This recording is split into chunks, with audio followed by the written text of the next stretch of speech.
I was mid-sentence when the door opened.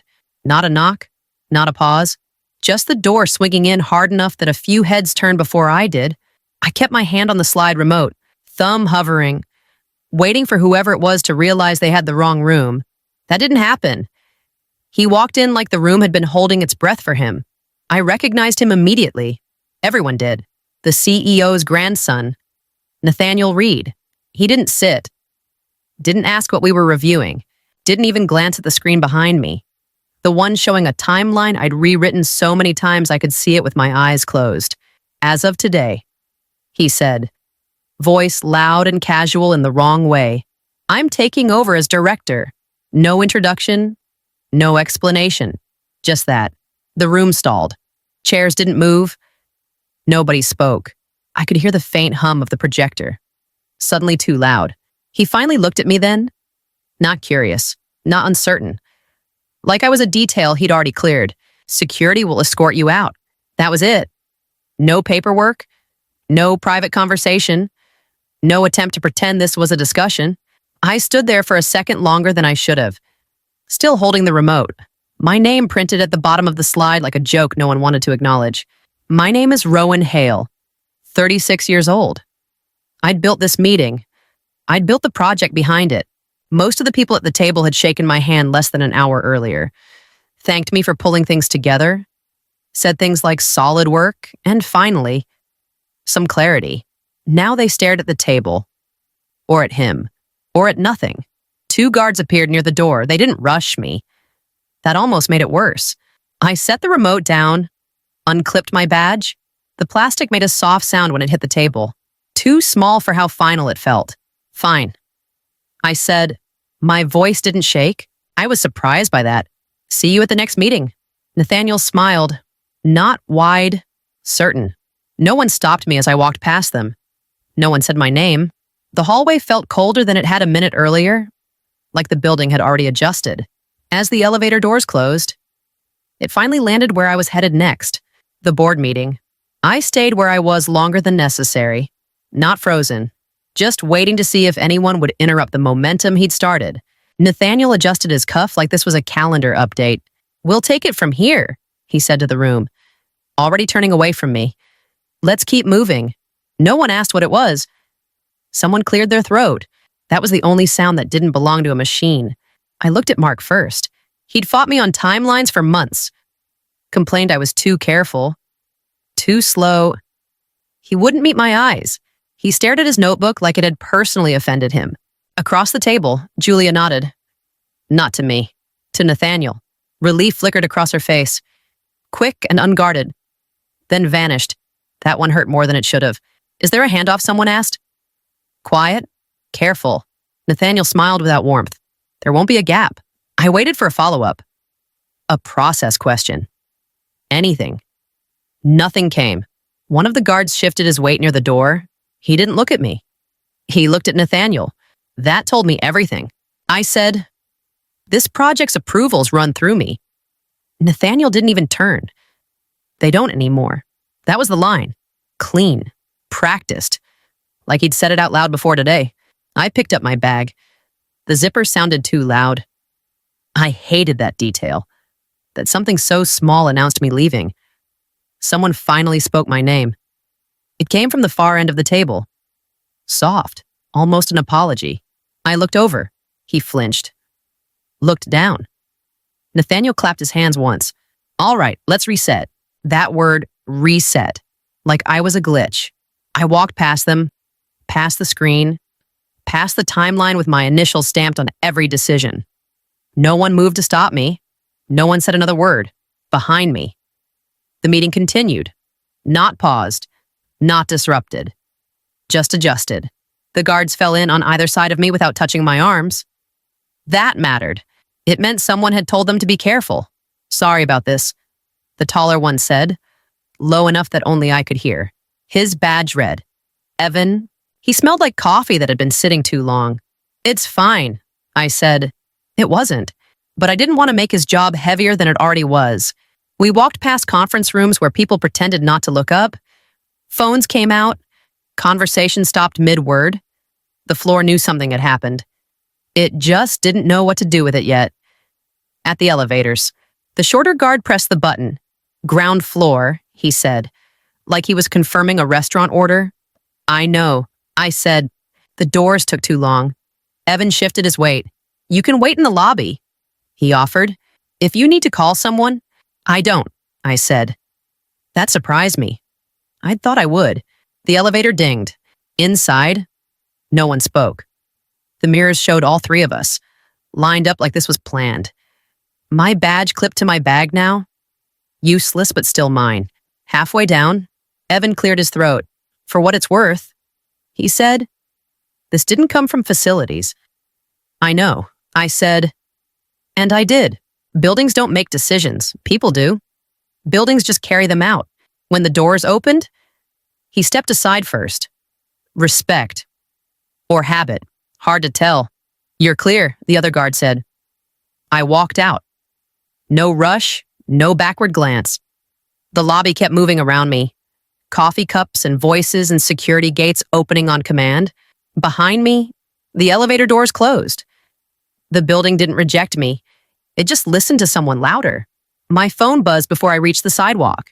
I didn't answer it. I didn't need to. I already knew what it would be. I tried my email anyway. Habit, muscle memory. Access denied. I tried again. Slower. Like that might change something. Invalid credentials. I laughed once. Quiet. Sharp. It came out wrong. Another buzz. Then another. Notifications stacking without opening. I tapped the shared drive where my team kept everything.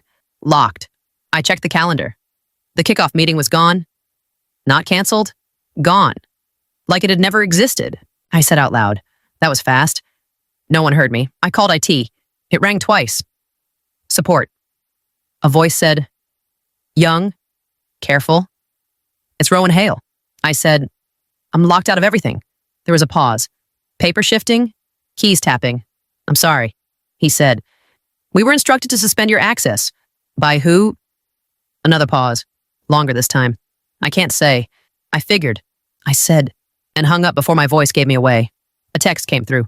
One line. I'm sorry. They told us not to reach out. It was from Mia, junior analyst. First job out of school. I'd fought for her hire. I stared at the screen longer than I should have. I typed back. You don't owe me anything. 3 dots appeared. Disappeared. Appeared again. Then nothing. Human resources called next. I almost didn't pick up. Rowan, the woman said. Clipped and practiced. We'll be sending you documentation regarding your separation. My separation, I repeated. For clarity, she said. Clarity for who? Silence. Please return any company property by end of day, she added. Security has been informed. Informed of what? I asked. That you no longer require access, she said, and ended the call. I stood there, phone in my hand, watching people walk past the building like nothing had shifted. The systems had already adjusted. The company was teaching everyone how to forget me. I found out through a voicemail that wasn't meant for me. Mark from finance called. Hung up, then called back too late. We're aligning numbers for Keystone, he said. Already talking fast. Nathaniel wants sign-off today. I called him back. Keystone isn't cleared. I said. There was a pause. He says it is. He says. I repeated. He's moving quickly. Mark said. That's the point. Quick doesn't mean approved. I said. Legal flagged 3 exposure points. You were in that meeting. Another pause. Shorter this time. Defensive. He wants momentum. He wants to look decisive. I said, there's a difference. Mark exhaled. Rowan, I don't make that call anymore. I hung up and dialed legal. It rang longer. We're preparing provisional language, a woman said when she finally answered. New voice. Didn't recognize me right away. Preparing doesn't mean cleared. I said, it will be, she said. Once leadership confirms, leadership isn't a substitute for review. I said, she lowered her voice. He told us to be ready. Ready for what? I didn't ask. I already knew. My phone buzzed again. This time it was a text. He's signing this afternoon. No name attached. I knew who sent it anyway. I called Nathaniel. He answered on the second ring. You shouldn't still be in the building. He said, amused. I'm not. I said, you're approving Keystone without oversight. Relax. He said, it's handled. You don't have authority to push that through. I do now, he said. That's how change works.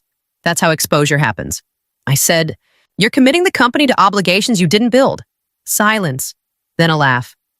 Sharp. You always slowed things down. I stopped bad decisions. I said, same thing, he said, and hung up. I stared at my phone. He wasn't reckless because he didn't know better. He was reckless because he thought speed would protect him. I sat in my car with the engine running and the radio off. I didn't want noise. I wanted to hear my own thinking, which turned out to be worse. My phone lit up again. I flipped it face down. Just go, I said to myself, out loud. Like that would make it official. You're done. 36. That number kept coming back. Old enough to know better. Young enough to start over. That's what people say when they want you to stop being angry. I pictured emailing my resume to a recruiter I'd ghosted months ago. I pictured packing my desk, even though I knew they'd already do it without me. I pictured explaining this to my mother and hating the sound of my own voice when I said, it wasn't my fault. My phone buzzed again. I didn't check it. I knew what it wouldn't say. It wouldn't say, we made a mistake. It wouldn't say, come back. I gripped the steering wheel and laughed once. Replaceable. I said, that's new. I thought about turning the car on for real and pulling out, driving until the building disappeared, letting this be the story I tell later. Cleaned up, simplified. It just wasn't the right fit. I checked the mirror. My face looked the same. No damage, no visible loss. That almost convinced me to leave. Then my phone buzzed again. Same vibration, same insistence. Fine, I said. Not to it. To myself. I didn't start the car. I didn't turn it off either. I sat there, stuck between leaving and staying, knowing one of those choices would cost me more than the other. I didn't find it because I was smart. I found it because I never throw anything away. I was sitting in the backseat of my car with a folder on my lap, the kind I keep out of habit, not strategy. Old printouts, board packets, stuff people stop caring about once the meeting's over. I flipped through it without a plan. Then I saw my name. Not in an email, not in a directory that could be wiped. Ink, black and boring. I read the line once. Then again. Temporary operational authority granted to Rowan Hale during board sessions. It said, effective immediately. No expiration listed. I felt stupid for not remembering it sooner. I felt worse realizing no one else had bothered to check. I called Mark Ellison, outside counsel. He answered like he already knew why. I heard what happened. He said, you heard the version they wanted you to hear. I said, check the resolution from 3 years ago. The one during the transition. Silence. Pages turning. I could picture him frowning. Lips pressed tight. It was never rescinded. He said finally, no, I said, it was buried. If that's accurate, he said, choosing his words, then your standing during board sessions is still valid. Then he can't sign Keystone. I said, not cleanly. Another pause. He exhaled. That explains the rush. He knows. I said, that's why he's moving fast. And you? Mark said, what are you doing? I'm showing up. I said, I surprised myself with how steady that sounded. You realize they may try to stop you. I know. I said, but they'll have to explain why. I ended the call and stared at the paper again. Nothing about it looked powerful. No bold font. No dramatic language. Just procedure. Quiet. Patient. They didn't take my authority. They just assumed I wouldn't remember where it lived. I folded the paper back into the folder and set it on the passenger seat like it belonged there. Like I did. The security desk recognized me before the system did. That part almost made me smile. Ms. Hale, the guard said. Straightening? His name tag said, Tom, older. Careful eyes. You're not cleared for this floor. I'm attending the board meeting. I said. He hesitated. It's already started. I know. I said, check the packet. Tom glanced at his screen. Your name's not on the access list? I didn't say the access list. I said the packet. That slowed him down. A woman stepped in from behind the desk. Denise. Facilities manager. She'd worked the building longer than Nathaniel had been alive. She didn't look at me when she spoke. We were instructed to restrict entry. She said, "Effective immediately. By who?" I asked. Her jaw tightened. "Executive direction." "Which executive?" I said. Silence. Tom cleared his throat. "Her name does appear," he said quietly, eyes still on the screen. Denise shot him a look. "That doesn't change the directive." "It does." I said. I leaned forward just enough to lower my voice. "Because if you delay a voting authority from a convened board session, that becomes a procedural issue. Not mine. Yours." Denise swallowed. I could see the calculation happening in real time. Risk-shifting hands. "I'll make a call," she said. I stepped back. Didn't rush her. People passed behind me, whispering, pretending not to stare. Power always draws a crowd once it wobbles. When Denise came back, her tone was different, tighter, controlled. "You may proceed," she said. "With an escort, that won't be necessary," I said. She didn't argue. As the elevator doors closed, my phone buzzed. Unknown number. "Why are you here?" I didn't reply. When the doors opened, the voices down the hall cut off mid-sentence. The meeting hadn't begun. It had stalled. Procedure was catching up. The room went quiet when I walked in. Not dramatic. Just unfinished sentences dropping where they were. "Ms. Hale," Harold Whitman said from the head of the table. He didn't stand. He didn't smile. "Thank you for joining us." Nathaniel pushed his chair back. "Hard. This is inappropriate," he said. "She was terminated this morning." Harold didn't look at him. "We're aware." "You can't be," Nathaniel snapped. "She doesn't work here. I didn't say she did." Harold said. I said, "We're aware." That was the first crack. "My father approved this," Nathaniel said. Turning to the others, I was brought in to move things forward. "Where is the CEO?" I asked. Harold met my eyes. He chose not to attend. Nathaniel laughed once. "Too fast." "That's not relevant." "It is," Harold said. "This meeting was convened under transitional governance. You're letting her hijack this," Nathaniel said. His voice rose. "She's been blocking progress for years." I slid the folder across the table without looking at him. "What am I looking at?" Another board member asked. "Lillian Brooks," glasses halfway down her nose. "Approval logs?" I said. "With timestamps?" Nathaniel scoffed. "That proves nothing. It proves sequence." I said, "Intent." Lillian flipped a page. "These delays align with compliance reviews." "Yes," I said. "Everyone." Nathaniel leaned forward. She slowed us down. "Then explain this," Lillian said, tapping the page. "You approved the Keystone integration less than 40 minutes after removing her." "That's efficiency," he said quickly. "According to legal," Harold said. Calm as ever, there was no clearance. "They were going to," Nathaniel said. "So you approved without it." Lillian said, "I had the authority." Nathaniel snapped. "You told us earlier you didn't need board involvement." Harold said, "Now you're saying this was standard procedure." Nathaniel opened his mouth, closed it. His foot bounced under the table. "Did you review her standing before dismissing her?" Harold asked. "That wasn't necessary." "Then you acted alone," Lillian said. Silence landed. "Not heavy. Decisive." "We're voting," Harold said. "The termination issued this morning lacked authorization. All in favor of voiding it. Hands went up, one by one. No hesitation. "The termination is void," Harold said. "Any operational decisions approved today are suspended." "That includes Keystone." I said. "Yes," he said. "Especially Keystone." Nathaniel stood. "You're throwing me out of my own company." "No," Harold said. "We're removing you from operational authority." The door opened. Security stepped in. This time. They didn't look at me. They didn't clap. No one congratulated me. The meeting just moved on. "Rowan," Harold said, folding his hands. "Your authority during board session stands. Effective immediately." I nodded. "Thank you." Nathaniel was already gone. The door had closed behind him without ceremony. No one mentioned his name again. Lillian leaned back in her chair. "We'll need a recovery plan," she said. "No purges, no optics." I don't want either. I said, I want structure. That's it. Harold watched me for a second longer than necessary. You could make an example. I won't.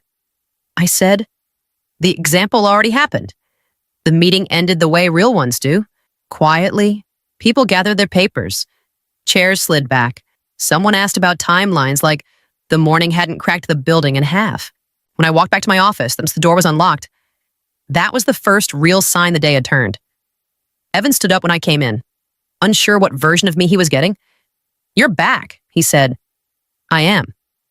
I said, sit. He hesitated, then did. Are people in trouble? Yes, I said, but not the ones you're worried about. He nodded. They're asking what happens now. We fix what was rushed. I said, we document what was skipped. No shortcuts. By mid-afternoon, my access was restored. Files reappeared. Emails flooded in. I didn't answer most of them. I told Harold later. The work can speak for itself. He studied me. You don't sound angry. I said earlier. Now I'm just clear. That surprised him. It surprised me too. When the office finally quieted, I sat alone at my desk. Same chair. Same view. Different weight. I didn't feel victorious. I felt steady. Like something had tried to remove me and failed. If you've ever been underestimated, erased, or told to step aside quietly, stay with this story, share it, talk about it. These rooms don't change unless people stop leaving them. I stayed seated,